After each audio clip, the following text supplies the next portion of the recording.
If you're a Russian speaker, this video could completely change how you pronounce and speak English. I've spent over 7 years teaching English to Russian speakers worldwide. I know exactly what you need to fix, how you need to fix it. Let's jump in.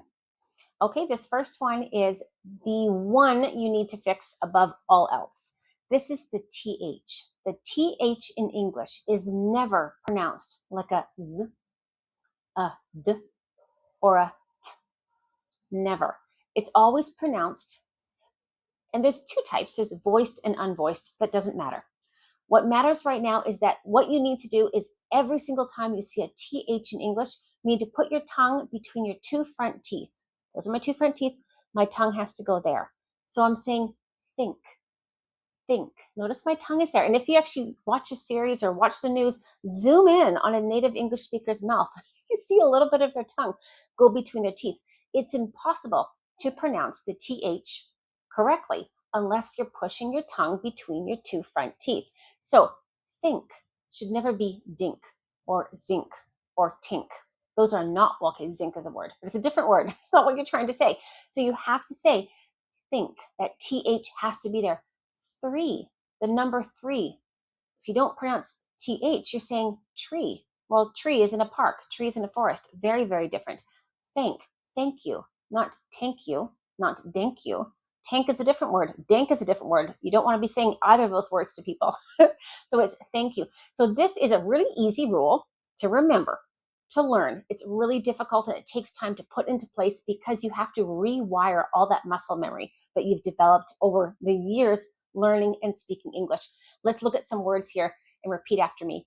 Think, think. And make sure your tongue, if your tongue is not going between your teeth, you're not pronouncing it correctly. So just go nice and slow. Don't think, I mean, of course, you know this word. You know all these words. You've said these words many times. You have to say them with your tongue pushing between your teeth. Now, part of improving your pronunciation is developing your ear. So when you hear yourself say tink, your ear should go, oh, that's not right. And you hear yourself saying think, oh, that's better. So when you make a mistake, your ear will go, oh, that was wrong, and you can correct yourself. Okay, let's go again.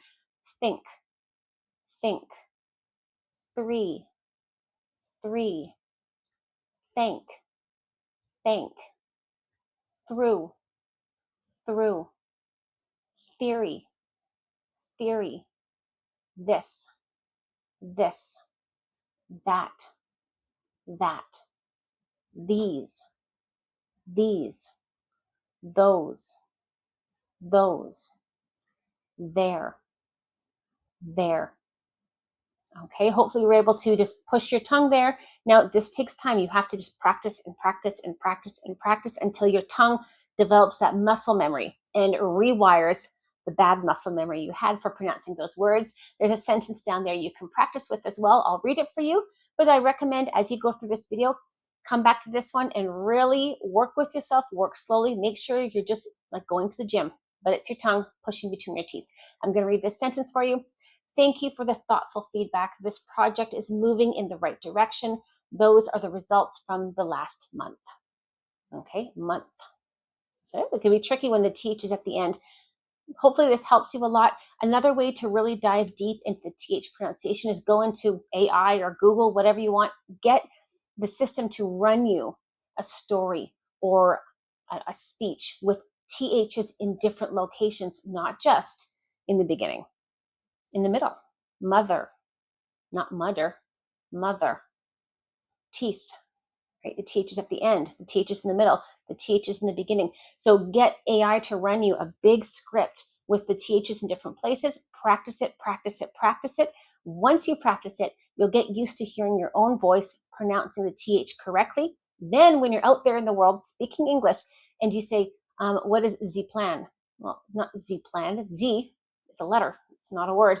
And you'll correct yourself with the plan.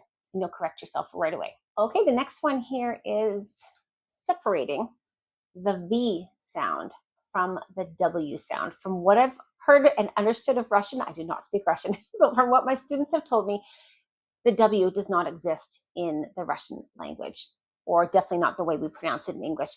So certain words like welcome can come out as welcome, or west can come out as vest. Or wine can be pronounced as vine, or wet to vet, or William to Villiam. Well, in English, W and V are night and day. They're very, very different. Again, this is going to be another part of muscle memory, rewiring habits that you've developed over the years. So think of when you're drinking something out of a straw, right? And you're going to go like this. You make that little circle with your mouth, and that's how we pronounce the w in English. If you're going to do a V sound, your mouth is quite wide. Your top teeth touch your bottom lip. Very, very. Okay, very. Now, if I'm going to say wary, and wary means nervous, I'm going to say wary. Look at my mouth goes as if I'm going to drink out of a straw. So wary, and this means we're quite wary about this department. Wary, not very. So differentiating in your ear, and of course, redeveloping that muscle memory. When it's a W in English, it's a W sound. Repeat after me. Wine, wine. Make that circle with your mouth. Wine. Probably looks stupid. You probably feel stupid.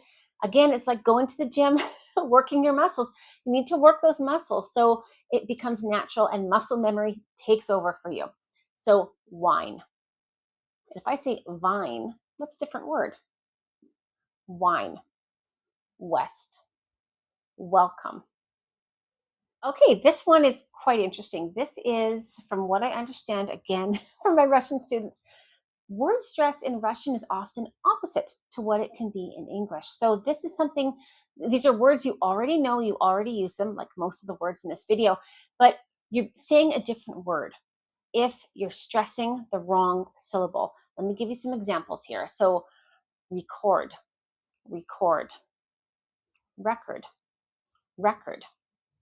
What's the difference? Well, record is your verb. Record. If I'm stressing the second syllable, that's a verb, usually in English. Nothing's 100% in English, usually.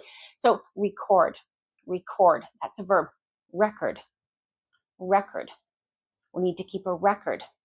We need to record every meeting. Okay, so this often I'll find students and it's like, oh, and my ear kind of flags like, what was that? Like, it's just, you're saying the right word, but you're not pronouncing it correctly because you're stressing the wrong syllable. A couple more of these would be present, present, present, present. Okay, let's buy a present for the client. We're presenting next week. So if you switch up the word stress, it's very confusing, the sentence for us, because a present is very different from present. Just like a record of something is very different from recording something or to record. So this is very different. This is very important. A couple more here. Produce, produce. Well, if you work in business, maybe you're producing something. Produce, that's your verb. Produce, this means fruits and vegetables. So if you work in produce, or your company needs to produce more of something, make sure you're stressing these correctly. A couple more here. Object, object, that's your noun. Object, to disagree. I disagree, object. Again, the verb, we usually stress the second syllable. Object is the first one. And the next one here is content, content. And this is actually not a verb, this is an adjective and a noun. So content is what's in something. I hope you like the content of my videos. Content, that's your noun. See, I'm not saying content. No, I'm saying content, that's a noun. Content is actually an adjective that means happy. So I'm not content with the content of the report. Content, happy, content, what's in something. Couple more here. Contract. Again, if it's a noun, you're stressing that first syllable. That first syllable. Contract, contract. Contract means to get smaller. It also can mean to hire someone through a contract, but it does mean to get smaller. And it's a verb. If I say contract, that means to get smaller. That means to hire people. Can you please sign the contract? Contract. There's quite a few of these. One more would be project. Project. I'm working on a big project. We need to project the results onto the whiteboard. You need to project your enthusiasm to the client. Project, that's your verb. Project, that's your noun. I do believe this must be opposite in Russian because this is something that comes up a lot. You do need to fix this. If it's a noun, stressing the first syllable, usually. If it's a verb, the second. Okay, now let's listen and read some sentences here and repeat so you kind of develop a good understanding of how we pronounce these words correctly with the stress for nouns, usually, with the first syllable, and for verbs in the second syllable. Just listen and repeat. Our sales records are stored securely in the cloud. Our sales records are stored securely in the cloud. Please record the meeting so everyone can review it later. Please record the meeting so everyone can review it later. Record, record. Hopefully you're hearing the difference. Again, if you're not hearing the difference, focus on training your ear. Just listen a few times until your ear goes, oh yeah, I hear the difference. Record, record. Next one. The team gave the CEO a retirement present. The team gave the CEO a retirement present. Present. Sarah will present at the quarterly results tomorrow. Sarah will present the quarterly results tomorrow. Present, gift, present. Present, to show. Next one. The supermarket sources its produce from local farmers.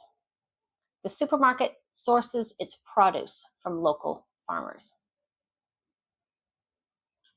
Our factory produces over 10,000 units a week.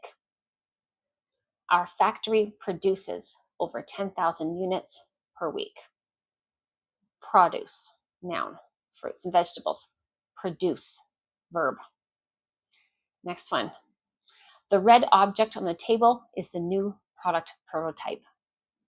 The red object on the table is the new product prototype. None of the board members objected to the proposal. None of the board members objected to the proposal. Object, noun. Object, verb. The client signed the contract yesterday. The client signed the contract yesterday. The economy may contract if consumer spending falls. The economy may contract if consumer spending falls. Contract, piece of paper, you sign it. Contract, to get smaller. Okay, this next one is massive. This is number 2 below the TH pronunciation. And this is the short I and the long E. Now, in English, these are very different. From what I understand, again, I don't speak Russian, but I've taught Russian students for over 7 years. From what I understand, the short I does not exist in Russian. So in English, when we have an I, it's a I sound. I. If we have, that's called a short I. Then we have the long E. That's E. Now notice when I do the short I, I'm not smiling. I. My face isn't pulling back at all. You're not seeing many teeth. I. For example, I find most students have no problem pronouncing in. In. I'll meet you in 5 minutes. I live in Moscow. In. In. So notice what your mouth is doing when you pronounce in. I. Nothing. Nothing's happening. You're not contracting your cheeks. You're not smiling. Your tongue is not tight. Nothing's happening. I. In. That's your short I sound. So when you talk about a ship, ship, as opposed to sheep, sheep. Okay, so you can't say I work in shipping. That's perfect. You can't say I work in sheeping unless you work on a farm with animals. So ship, sheep, bit, beet. Beet's a different word. Beet means to hit, or it's vegetable. Okay, so make sure you're not saying beet, it's bit. I have a little bit of time. I just bit the burger. Bit, bit, b, it, it, beat. Notice E, I'm smiling, it's bigger, eat, bit, beat. The next one is really big. I hear so many students say this. Instead of saying live, you're pronouncing that short I like an E. And so what are you saying? Well, you're saying leave. Bye-bye, leave. I leave in Madrid. It makes no sense at all. I live in Madrid. Live. Live. Not leave. Leave means you're walking out the door. Live. Live. And again, a big part of pronunciation is having your ear recognize the difference. So if you don't understand or you don't hear, your ear doesn't pick up the difference between live, and leave, leave. If you don't hear e, then I would suggest pausing the video, closing the video, and go and watch some videos that just focus on short I, long E pronunciation, because you need to develop your ear for understanding and picking up on the differences in the vowels. If you do hear the difference, live, leave. You're halfway there. You're halfway there. If you hear the difference, you're able to pronounce it. You just have to make sure your mouth is very relaxed when it comes to this. Sit, sit.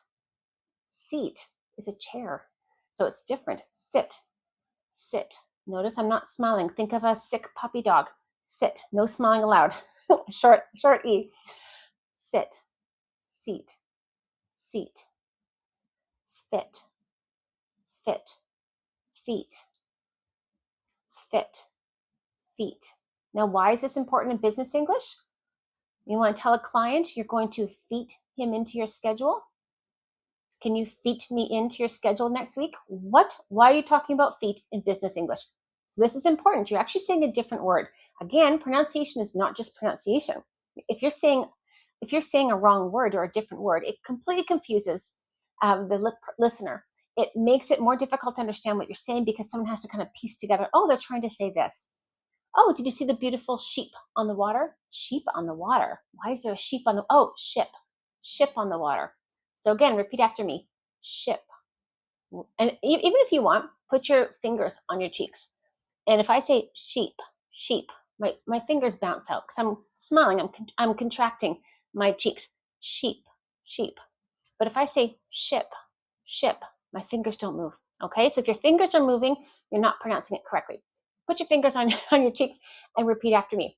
Ship, ship, bit, bit, live, live, not leave, live, live, sit, sit, fit, fit. Okay, well, I felt silly doing that, and I bet you felt silly doing that, but this is what you need to do. You need to really make sure you're not smiling, your fingers aren't moving when you pronounce the short I. Okay, now I have some sentences for you here, and in each sentence is a word with a short I, and the same word with a long E, which completely changes the word. For example, sit and seat. Okay, and if you're mispronouncing the short I, you're saying a different word. So I want you to listen and repeat after me. Please sit in the front seat. One more time. Please sit in the front seat. Next one. I live near the beach. I live near the beach. That's another tricky one. There's a bad word that sounds like beach, and that's your short I. So don't worry. If you have difficulty with the short I, you'll never say the bad word. Fine. Unless you want to call someone a beach. That's very different. Okay, next one. The ship is leaving at 6. The ship is leaving at 6. Now, if you notice, the ship is leaving at 6. Ship is 6. Did I smile? I didn't smile. Therefore, they're all short I's. The ship is leaving at 6. Ship is 6. So if you're mispronouncing these like a long E, the sheep, that's an animal. You don't want to say that. The sheep, ease means to relax, easy going. Ease, leaving at 6. And seeks, well, it's not really a word in English, but it sounds a little bit like to seek, to look for. So that's a totally confusing sentence for anyone. If I hear someone say, the sheep is leaving at 6, it's a mix of words. I have no idea what they mean. Okay, so this is not about accent. I mean, necessarily, this is all about accent. But if you have an accent, that's okay. This is pronunciation. This is crucial. People will have a difficult time understanding you. Okay, one more time. The ship is leaving at 6. Okay, next one here. Now, these are all long E's. The team will meet this week. I lied. This is a short I. The team is meeting this week. The team is meeting this week. Team is meet week. Okay? And careful, if you work with a guy whose name is Timothy, Tim, don't call him team. Okay? This is really important stuff. So don't call, I work with a guy named Team. That's a strange name for a child, naming your kid Team. No, it's not Team. It's Tim. It's Tim. One last one here. Listen and repeat. The leader will speak tomorrow. The leader, E, it's a long E, will, not will, speak tomorrow. Speak, that's your long E. And will. Not to be confused with wheel. Wheel is the contraction of we will. Wheel. We'll meet you at 5 o'clock. We'll see you at the conference. Wheel. We will. Will. I will. W-I-L-L. That's your short I. Okay, this last category here is not unique to Russian speakers who are speaking English. This is for anyone learning English. And this is the ED, the past simple pronunciation. And the ED, past simple, can be pronounced in 3 different ways. It can sound like a D, like a D. It can sound like a T, like a T, or it can sound like ed, 2 syllables, ed. So the basic rule here is if your main verb ends in a D or a T, that's the only time we pronounce ED 2 syllables. I needed to call you. I wanted to call you. Need, ed. Want, ed. I needed that file. I wanted to send you the file. If the words do not end in a T or a D, then you're pronouncing the ED simply like a D or a T. There are rules for this. It's a bit bigger of a lesson. I'll link down to, I did a whole video on this with a downloadable document. I'll link to it here in the video. But basically the most important thing, if you mix together the D and the T, it's not the biggest deal in the world. But if you're saying ed, for example, I worked yesterday late. No, it's not worked. I worked yesterday late. Or I helped the client with to open a file. I helped. No, I helped. So you want to make sure you don't pronounce that ed, not unless the word ends in a T or a D. Let me just go through some words here. Just listen and repeat. Worked, helped,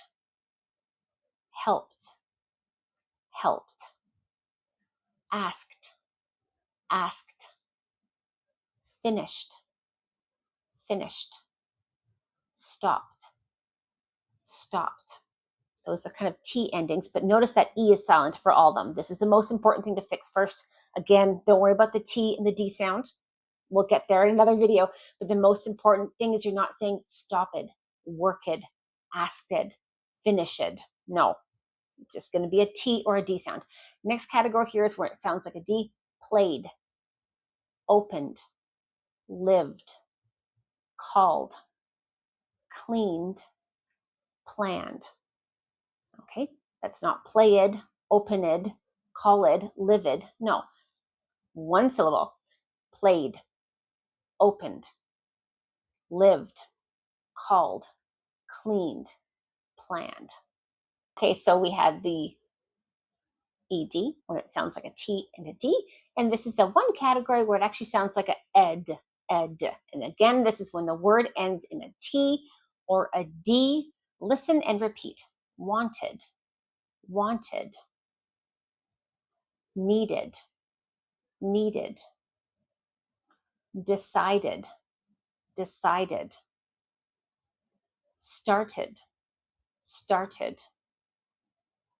created,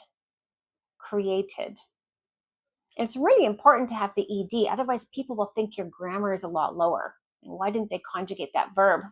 So this is quite important. I have some sentences here down below. I want you to listen and repeat. She helped the team finish the report. She helped the team finish the report. Notice how I threw in report there. Not report, report. We watched the presentation. We watched the presentation. They planned the project carefully. They planned the project carefully. We opened a new office. We opened a new office. Okay, I hope you found this very helpful. I will include a PDF download so you can practice on your own. Be patient with yourself. If you're speaking English or if you've been speaking English for a long time, you're going to have muscle memory that you have to retrain. Remember the TH, the short I versus the long E, the W, the ED, and stressing the right syllable in a word.